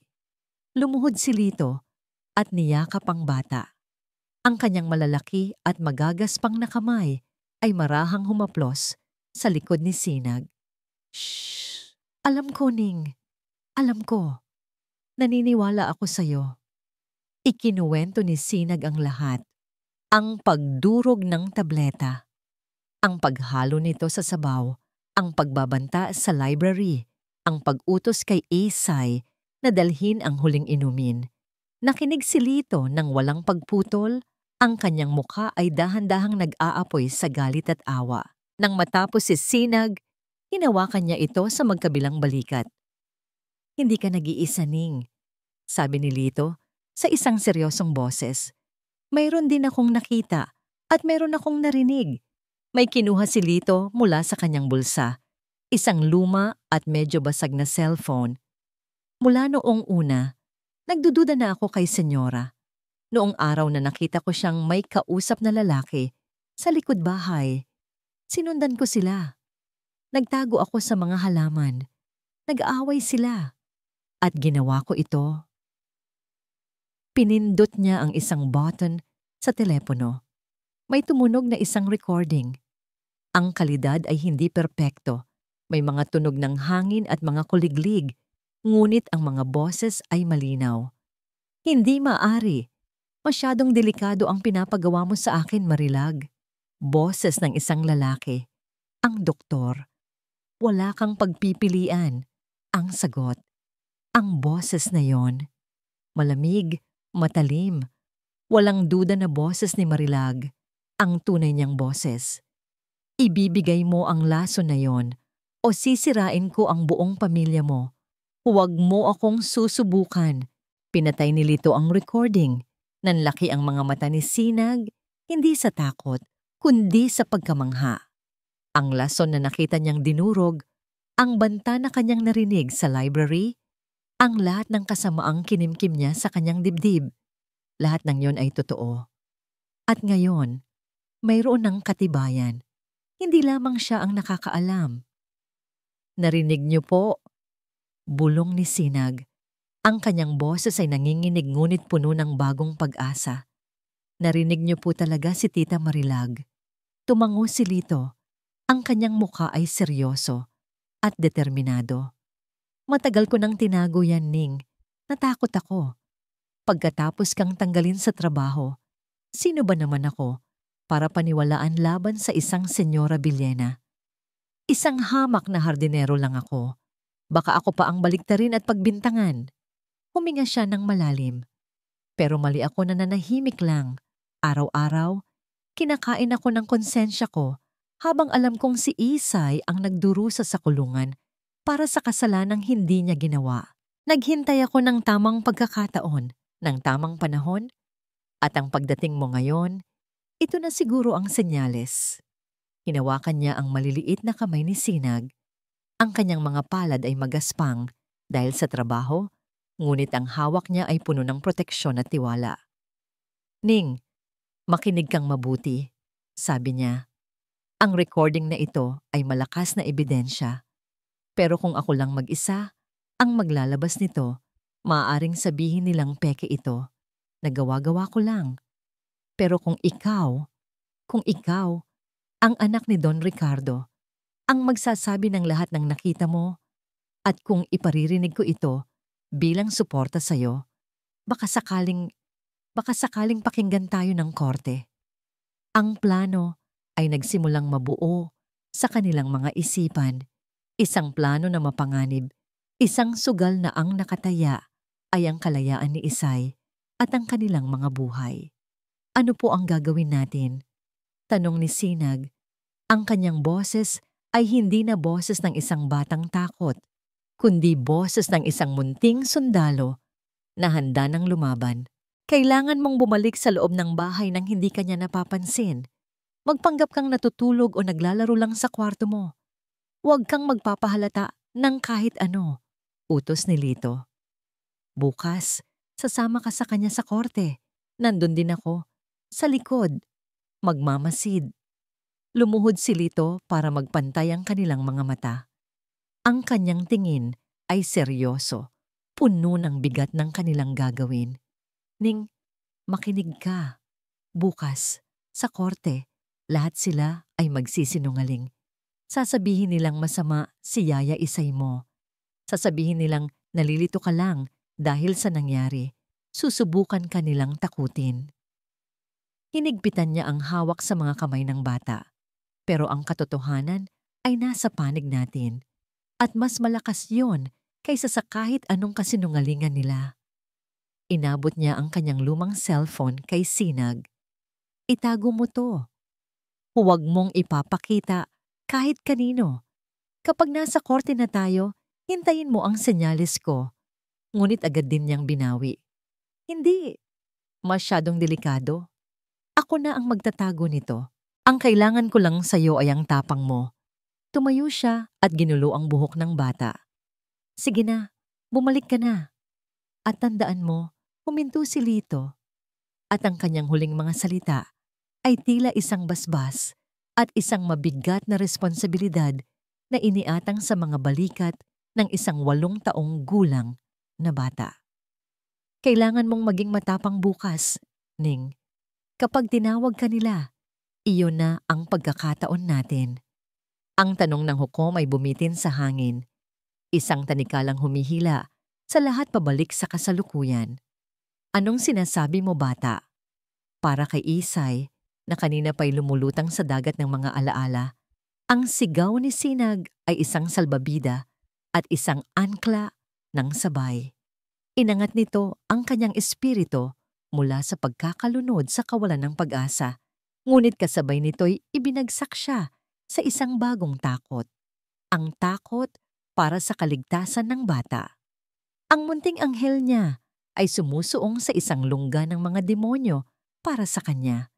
Lahat ng mata sa korte ay nakatuon ngayon kay Sinag. Ang mga bulungan ay naging isang malakas na ugong.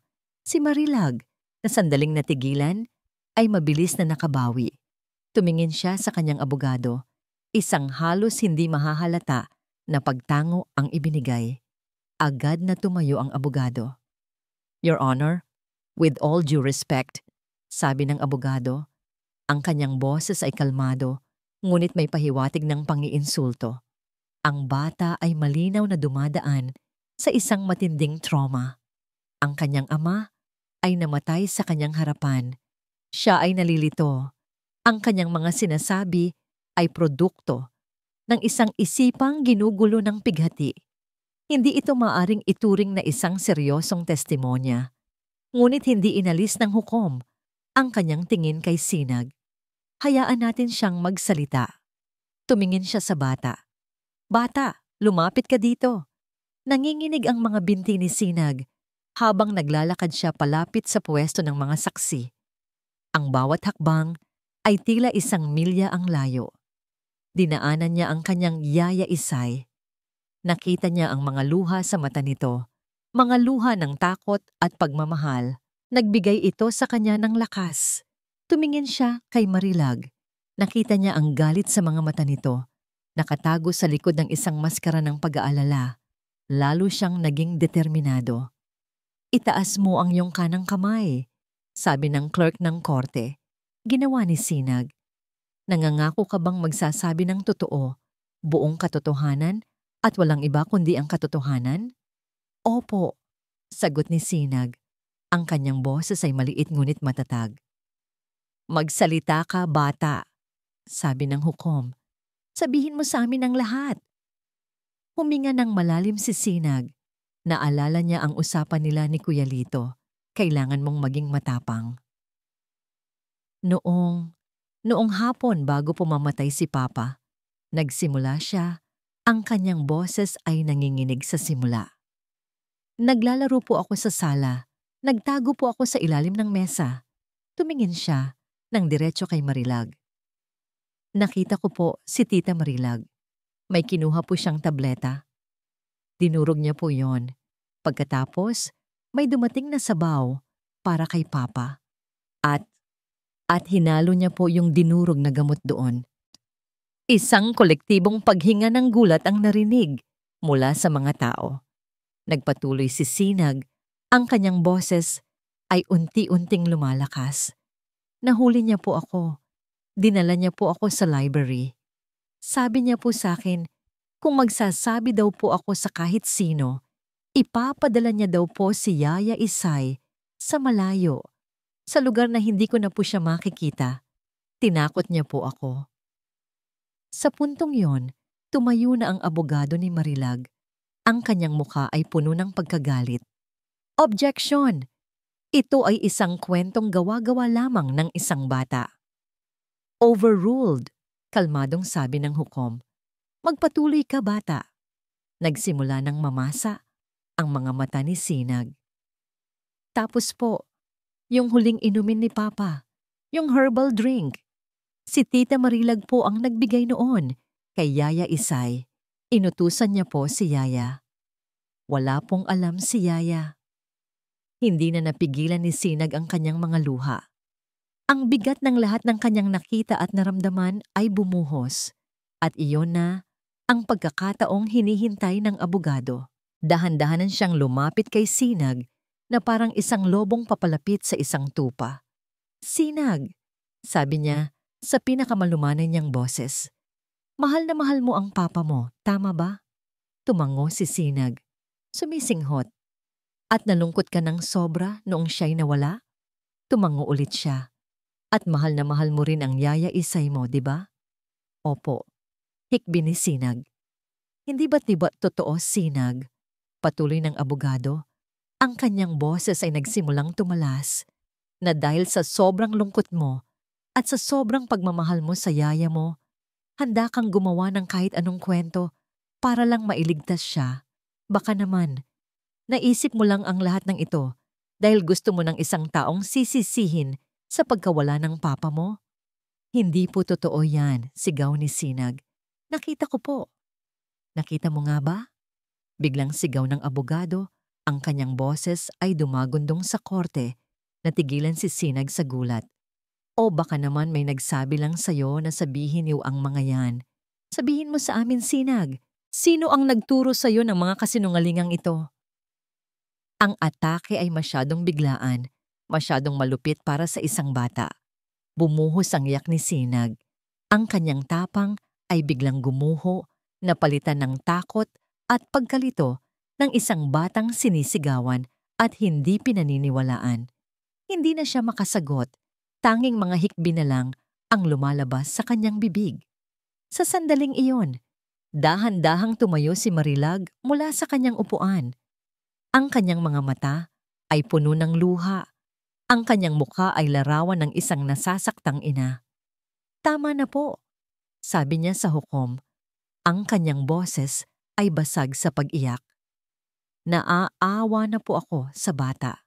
Your Honor, pinapatawad ko na po siya." Lumingon siya sa lahat ng tao sa korte. "Pinapatawad ko po ang aking stepdaughter. Siya ay isang bata lamang na nawalan ng ama at naghahanap ng kasagutan. Huwag na po natin siyang pahirapan pa. Malinaw po na ang lahat ng ito ay isang malungkot na pantasya lamang." Ang eksena ay perpekto. Isang biyudang puno ng pag-unawa at pagpapatawad. Isang batang umiiyak na hindi na makapagsalita. At isang akusado na muling nalagay sa gitna ng lahat ng sisi. Para kay Isay, ang sandaling pag-asa na kanyang naramdaman ay namatay na parang kandilang hinipan ng hangin. Nakita niya si Sinag na niyayakap ng isang court officer. Umiiyak pa rin. Nakita niya ang mga mapanuring tingin ng mga tao na ngayon ay kumbinsido na sa kwento ni Marilag. Natalo na sila. Ang huling barahan nila ay naubos na at wala itong nagawa. Ang hukom ay umubo para makuha ang atensyon ng lahat. Ang kanyang mukha ay seryoso, walang mababakas na emosyon. Tumingin siya kay Sinag, pagkatapos ay sa prosekusyon. Ito ay isang seryosong akusasyon mula sa isang bata. Sabi niya, ang kanyang boses ay mabigat. Ngunit kung walang matibay na ebidensya, napahinto ang hukom sa pagsasalita. Hinahayaan ang bigat ng kanyang mga salita na bumalot sa buong silid. Isang matamis, halos hindi mahahalata, nangiti ang unti-unting namuo sa mga labi ni Marilag habang pinagmamasdan niya ang eksena sa kanyang harapan. Ang umiiyak na si Sinag, ang talunang si Isay, ang kumbinsidong hukom. Perpekto. Ang lahat ay naaayon sa kanyang plano. Tapos na ang laro. Nanalo na siya. Sa wakas, ang yaman ng mga Vilena, ang hasyenda, ang kapangyarihan, lahat ay mapapasa kanya na. Nang walang anumang anino ng pagdududa. Ang mga salita ng hukom, kung walang matibay na ebidensya, ay musika sa kanyang pandinig. isang formalidad na lamang bago tuluyang isara ang kaso at ipadala si Isay sa impyerno kung saan ito nararapat. Itinaas na ng hukom ang kanyang maso. Ito na. Ngunit bago pa man tuluyang makapukpok ng maso ang hukom, isang boses ang pumutol sa katahimikan. Your Honor, paumanhin po sa abala. Ang boses ay hindi malakas, ngunit ito ay matatag at puno ng paggalang, kaya't nakuha nito ang atensyon ng lahat. Nanggaling ito sa likurang bahagi ng korte mula sa hanay ng mga ordinaryong manonood. Dahan-dahang lumingon ang lahat. Doon, dahan-dahang tumayo si Lito Manalastas, ang dati nilang hardinero. Nakasuot lamang siya ng simpleng polo shirt at pantalon. Ang kanyang hitsura ay hindi nababagay sa formalidad ng korte, ngunit ang kanyang mga mata ay hindi natitinag. Sino ka? Tanong ng hukom, bahagyang naimbierna sa pagkaantala. Kumunot ang noo ni Marilag. Si Lito, anong ginagawa ng basurang yan dito? Isang maliit na kaba ang nagsimulang kumiliti sa kanyang dibdib, ngunit mabilis niya itong iwinaksi. Ano naman ang magagawa ng isang hamak na hardinero? Ako po si Lito Manalastas, Your Honor. Dati po akong hardinero sa Hacienda de Luz, sagot ni Lito. Ang kanyang boses ay nanginginig ng bahagya, ngunit ang kanyang determinasyon ay buo.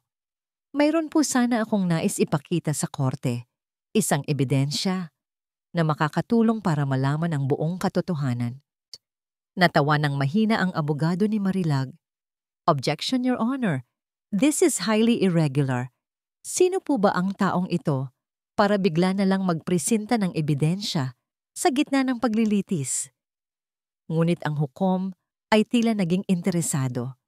Anong klaseng ebidensya ang sinasabi mo, Ginoong Manalastas? Hindi sumagot si Lito. Sa halip, dahan-dahan siyang naglakad papunta sa harapan. Sa kanyang kamay, hawak niya ang kanyang luma at basag na cellphone. Bawat hakbang niya ay tila isang dagundong sa pandinig ni Marilag. Ang maliit na kaba ay lumalaki na, nagiging isang halimaw ng takot. Hindi maaari. Your Honor, kung maaari ko lang pong gamitin ang sound system ng korte. Pakiusap ni Lito sa clerk. Sa isang senyas mula sa hukom, pinayagan siya. Nanginginig ang kamay ni Lito habang ikinakabit niya ang isang maliit na wire mula sa kanyang cellphone papunta sa audio input ng korte. Isang maliit na tunog ng feedback ang umalingaw-ngaw na nagpatigil sa lahat ng bulungan. Sa sandaling iyon, ang lahat ng kumpiyansa ni Marilag ay nagsimulang matunaw na parang yelo sa ilalim ng araw. Ang dugo ay tila umalis sa kanyang mukha. Ang kanyang paghinga ay naging mabilis at mababaw. Tumingin siya kay Sinag na ngayon ay tumahan na sa pag-iyak at nakatingin kay Lito na may pag-asa sa mga mata. Pagkatapos ay tumingin siya kay Lito. Nagtama ang kanilang mga mata. At sa mga mata ni Lito, nakita ni Marilag hindi ang takot ng isang alipin, kundi ang determinasyon ng isang tagapaghatid ng katarungan. Pinindot ni Lito ang play. Sa simula, ang narinig lang ay isang mahinang kaluskos at ang tunog ng mga kuliglig. Ngunit pagkatapos, isang boses. Boses ng isang lalaki, puno ng takot. Hindi maaari. Masyadong delikado ang pinapagawa mo sa akin, Marilag. Napasinghap si Marilag. Ang kanyang mga mata ay nanlaki sa pagkabigla. Nagsimula siyang umiling, isang desperadong kilos ng pagtanggi. At pagkatapos, ang pangalawang boses, ang boses na yon. Walang duda, ito ang kanyang boses. Ngunit hindi ito ang kanyang boses na malambing at kaakit-akit. Ito ang tunay niyang boses. Malamig, matalim, walang kaluluwa, at puno ng purong kasamaan. Wala kang pagpipilian. Ang sigaw na yon ay umalingaw-ngaw sa bawat sulok ng korte na parang isang kulog mula sa impyerno. Ang bawat salita ay isang punyal na sumasaksak sa katahimikan. Ibibigay mo ang lason na iyon o sisirain ko ang buong pamilya mo. Huwag mo akong susubukan. Pagkatapos ng huling salita, pinatay ni Lito ang recording. Ang sumunod ay isang katahimikang mas mabigat pa kaysa sa kamatayan. Walang humihinga, walang gumagalaw. Ang lahat ng tao sa korte, ang hukom, ang mga abogado, ang mga manonood, maging ang mga guwardiya, ay nakatingin sa iisang tao. Ang kanilang mga mukha ay pinaghalong gulat, pagkasuklam, at di makapaniwala. Ang maskara ni Marilag ay tuluyang nabasag. Ang kanyang magandang mukha ay nabalot na ngayon ng purong takot. Ang kanyang mga labi ay nanginginig. Sinusubukang bumuo ng mga salita na hindi lumalabas. Hindi, peke yan. Gawa-gawa lang yan. Bulong niya, ngunit ang kanyang boses ay halos hindi marinig. At sa isang iglap ng purong desperasyon, ginawa niya ang huling magagawa ng isang hayop na na-corner. Tumalikod siya at tumakbo. Sinubukan niyang tumakbo papalabas ng korte. Ngunit bago pa man siya makalayo, humarang na sa kanyang daraanan ang dalawang pulis. "Bitawan niyo ako!" Sigaw niya, nagpupumiglas na parang isang baliw. Ang kanyang elegante at perpektong ayos ay naglaho na, napalitan ng isang desperadong halimaw na nahuli sa bitag. Habang pinupusasan ng kanyang mga kamay sa likod, ang kanyang mga mata ay naghahanap. Nakita niya si Isay na dahan-dahang tumatayo. Ang mga luha ng pag-asa ay dumadaloy na sa kanyang pisngi. Nakita niya si Sinag na nakatayo sa tabi ni Lito. Ang maliit nitong muka ay nagpapakita ng tapang na bumuwag sa kanyang kaharian. Isang sigaw na puno ng galit at pagbabanta ang kumawala mula sa lalamunan ni Marilag. Isang sigaw na hinding-hindi malilimutan ng lahat ng naroroon. "Hindi pa tayo tapos. Babalikan ko kayo. Lahat kayo." Ang mga sigaw ni Marilag ay dahan-dahang humina habang hinihila siya palabas ng korte, papalayo sa buhay na kanyang ninakaw at papunta sa isang kinabukasang puno ng rehas at pagsisisi. Ang pagkawala niya ay nag-iwan ng isang vacuum sa silid, isang katahimikan na hindi na puno ng tensyon, kundi ng pagkamangha at isang malalim na paghinga ng kolektibong kaluwagan. Para kay Isay, ang bawat segundo ay tila isang panaginip. Ang mga posa sa kanyang mga kamay ay biglang naging napakabigat. Isang paalala ng bangungot na malapit nang matapos.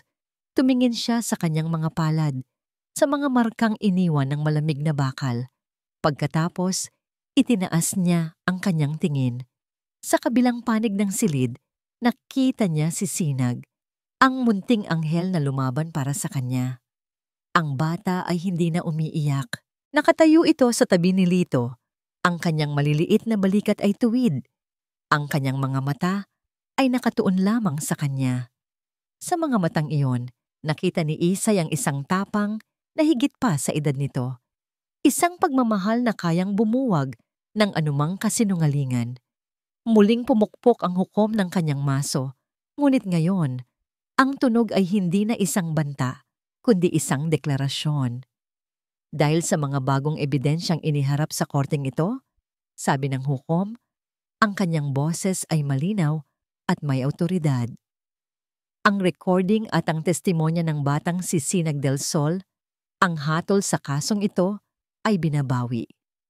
Tumingin siya ng diretso kay Isay, at sa unang pagkakataon, nakita ni Isay ang isang pahiwatig ng simpatya sa mga mata ng hukom. "Ginang Dalisay Vergara, ikaw ay pinapawalang sala sa lahat ng paratang laban sa iyo. Ikaw ay malaya na." Ang mga salitang iyon, "ikaw ay malaya na." Para kay Isay, ang mga salita ay tila hangin na muling pumuno sa kanyang mga baga na matagal nang walang laman. Isang mainit na agos ang dumaloy sa kanyang buong katawan. Hindi niya namalayan. Ang mga luha ay kusa ng bumuhos mula sa kanyang mga mata. Ngunit hindi na ito mga luha ng pighati. Ito ay mga luha ng pasasalamat, ng kaluwagan, ng purong-purong saya. Isang court officer ang lumapit sa kanya at may kabaitang inalis ang mga posas. Ang tunog ng pagkalas ng bakal ay ang pinakamagandang musikang narinig ni Isisay sa buong buhay niya. Iginililid niya ang kanyang mga pulsuhan Nararamdaman ang dugo na muling dumadaloy ng malaya. Pagkatayo niya, ang kanyang mga binti ay nanginginig pa rin. Hindi dahil sa takot, kundi dahil sa bigat ng emosyong kanyang nararamdaman. Ang unang hinanap ng kanyang mga mata ay si Sinag. Kasabay noon, tumakbo na ang bata. Yaya! Ang sigaw na yon ay pumuno sa buong korte, isang sigaw ng purong pagmamahal. Sinalubong ni Isay ang kanyang alaga sa gitna ng silid. Nagyakap sila. Isang yakap na puno ng pangungulila. Isang yakap na naghilom sa lahat ng sugat. Isang yakap na nagsasabing, nandito na ako, hindi na kita iiwan. Tapos na, Ning. Tapos na. Bulong ni Isay sa buhok ng bata, habang siya mismo ay humahagulgol na parang isang bata. Salamat, anak. Salamat. Niligtas mo ako. Sabi ko po sa inyo, hindi ko po kayo iiwan. Sagot ni Sinag, ang kanyang mukha ay nakasubsob sa balikat ni Isay. Mula sa di kalayuan, nakatayo si Lito, tahimik na pinapanood ang eksena. Ang kanyang karaniwang seryosong mukha ay mayroong isang maliit, halos hindi mahahalata, ngunit tapat na nangiti. Nagtama ang kanilang mga mata ni Isay. Sa isang tingin, ipinadama ni Isay ang isang pasasalamat na hindi kayang sabihin ng mga salita. Tumango lamang si Lito, isang kilos na nagsasabing, walang anuman, ito ang tama. Ang paglabas nila sa gusali ng korte ay parang paglabas mula sa isang madilim na kuweba patungo sa sikat ng araw. Ang liwanag ay nakakasilaw sa simula, ngunit ito'y mainit at puno ng pag-asa. May ilang mga reporter na sumubok na magtanong, ngunit magalang silang hinarangan ng mga pulis. Habang naglalakad sila papunta sa isang sasakyang naghihintay, na ipinadala ng abogado ni Don Ricardo na ngayon ay nasa panig na nila, hinawakan ni Sinag nang mahigpit ang kamay ni Isay. Uuwi na po tayo, Yaya? Tanong ni Sinag. Ang kanyang boses ay puno ng pananabik sa isang normal na buhay. Ngumiti si Isay, isang tunay na ngiti na matagal nang nawala sa kanyang mukha. Oo, anak, uuwi na tayo sa hasyenda. Nang malapit na sila sa sasakyan, hinila ni Sinag ang kamay ni Isay.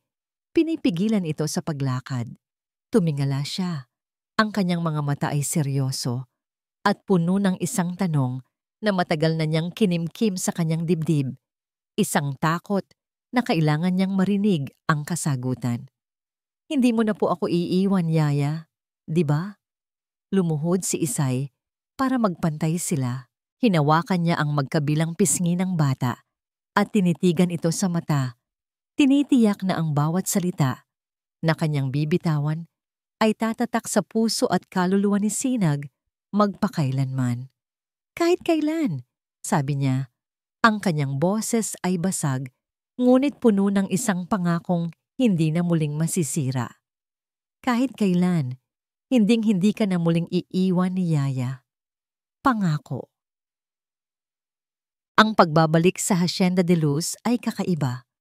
Ang hangin ay pareho pa rin. Amoy ng mga bulaklak at bagong dilig na damo. Ang araw ay pareho pa rin. Kulay ginto habang dahan-dahang bumababa sa abot tanaw. Ngunit merong isang bagay na nagbago.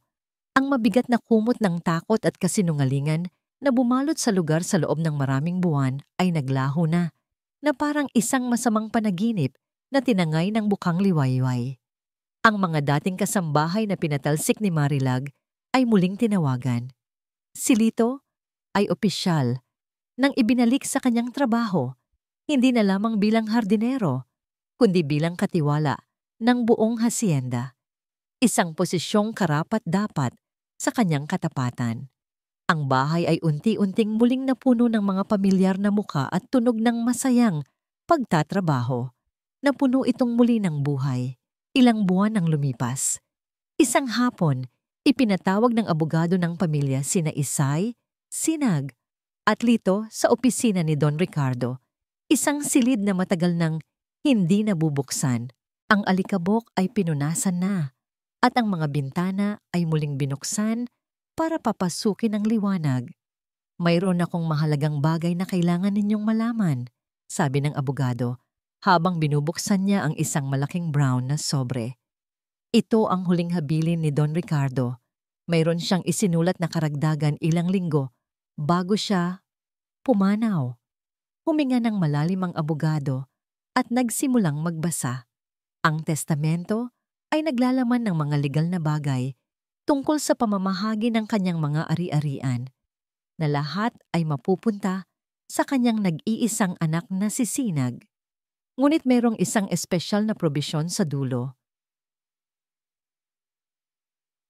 At sakaling mayroong anumang hindi inaasahang mangyari sa akin, basa ng abogado, ang boses niya ay nagpapahiwatig ng bigat ng mga salita. At kung ang aking asawang si Marilag Montemayor, sa anumang dahilan, ay mapatunayang hindi karapat-dapat na mag-alaga sa aking anak. Ang aking huling kahilingan ay ang legal na pangangalaga kay Sinag del Sol ay ipagkatiwala kay Dalisay Vergara. Natigilan si Isay. Napatingin siya sa abogado, pagkatapos ay kay Sinag. Hindi siya makapaniwala sa kanyang narinig. Siya ay higit pa sa isang kasambahay. Patuloy ng abogado sa pagbasa. Siya ay nagpakita ng isang katapatan at pagmamahal sa aking anak na hindi kayang tumbasan ng kahit anong yaman. Sa kanyang mga kamay, alam kong ang aking Sinag ay lalaking mabuti, ligtas, at puno ng pagmamahal. Ito ang aking huling habilin. Ang mga luha ay muling dumaloy sa mga pisngi ni Isay. Mga luha ng pasasalamat sa isang taong kahit sa huling sandali ng kanyang buhay ay hindi nawala ng tiwala sa kanya. Niyakap niya si Sinag na ngayon ay legal na niyang alaga. Ang kanyang munting anghel, ang kanyang anak. Pagkatapos ng pagpupulong, habang papalabas sila ng opisina, nagkasabay sina Isay at Lito sa pasilyo. Mayroong isang ngiting nahihiya, ngunit puno ng kahulugan sa pagitan nila. Salamat ulit, Lito. Sa lahat-lahat, sabi ni Isay. Hindi ko alam kung paano kita pasasalamatan. Kinamot ni Lito ang kanyang batok. Isang kilos na hindi nababagay sa kanyang seryosong imahe. Wala yon, Isay. Ginawa ko lang ang tama. Sandali siyang nag-atubili. Kung kailangan niyo ng tulong sa pag-aalaga kay Ning o sa kahit ano, nandito lang ako. Isang mainit na damdamin ang dumaloy sa puso ni Isay. Sa mga mata ni Lito, nakita niya ang parehong katapatan na minahal niya kay Don Ricardo. Ngunit may kasama itong isang bagay na iba, isang paghanga, isang respeto, at isang pangakong hindi binibigkas. Ngumiti siya. Salamat, Lito. Aasahan ko yan. Nang gabing iyon, ang hapagkainan ng Hacienda de Luz ay muling napuno ng tawanan. Sa isang dulo, nakaupo si Isay, at sa kabila naman ay si Lito. At sa gitna, ang sentro ng kanilang bagong mundo, si Sinag, na masayang nagkukwento tungkol sa kanyang araw. Ang larawan ay hindi na larawan ng isang amo at mga manggagawa. Ito ay larawan ng isang pamilya. Isang pamilyang binuo hindi ng dugo, kundi ng katapatan, sakripisyo at pagmamahal. Kinabukasan, sa ilalim ng puno ng kalachuchi kung saan nagsimula ang lahat, nagtanim sina Isay at Sinag ng isang bagong halaman. Isang maliit na puno ng sampagwita. Habang dinidiligan nila ito, ang ginintuang sinag ng papalubog na araw ay bumalot sa kanilang dalawa. Tumingala si Sinag mula sa pagdidilig at ngumiti sa kanyang yaya. Ang nangiting iyon ay puro, maliwanag, at puno ng isang kapayapaan na matagal na nawala. Ikaw ang araw ko, Yaya Isay, sabi ng bata sa isang simpleng pahayag ng katotohanan. Hinaplos ni Isay ang pisngi ng bata. Ang kanyang puso ay umaapaw sa pagmamahal na hindi niya akalaing posible. Sa wakas, pagkatapos ng mahabang dilim, ang liwanag ay muling naghari sa Hacienda de Luz at ang liwanag na yon ay mas maliwanag pa kaysa dati. At dito, nagtatapos ang kwento ni Sinag at Dalisay. Mga minamahal kong kaibigan at taga-subaybay, ako po ang inyong lingkod, ang manunulat sa likod ng kwentong inyong natunghayan. Mula sa kaibuturan ng aking puso, maraming salamat sa pagsama ninyo sa akin, sa bawat kabanata, sa bawat pagpatak ng luha, at sa bawat sandali ng pag-asa. Habang isinusulat ko ang bawat yugto ng kanilang buhay, para bang naging totoo sa aking isipan, sina Sinag, Dalisay, at maging si Marilag.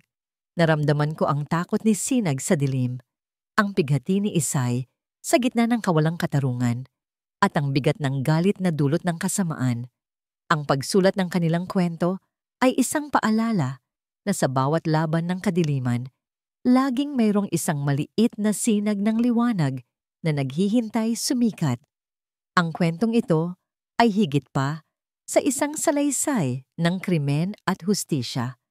Ito ay isang paalala sa kapangyarihan ng wagas na pagmamahal. Isang pagmamahal na nagbibigay ng pambihirang tapang sa isang munting bata na isigaw ang katotohanan. Isa itong pagkilala sa katatagan ng mga taong pinipiling manatiling mabuti sa kabila ng lahat ng panlilinlang. At higit sa lahat, ito ay isang kwento ng pag-asa na gaano man katagal ang gabi, palaging darating ang umaga. Ngayon, nais ko namang marinig ang inyong tinig. Aling bahagi ng kwento ang pinakatumatak sa inyong puso? Anong aral ang inyong baon-baon mula sa paglalakbay na ito?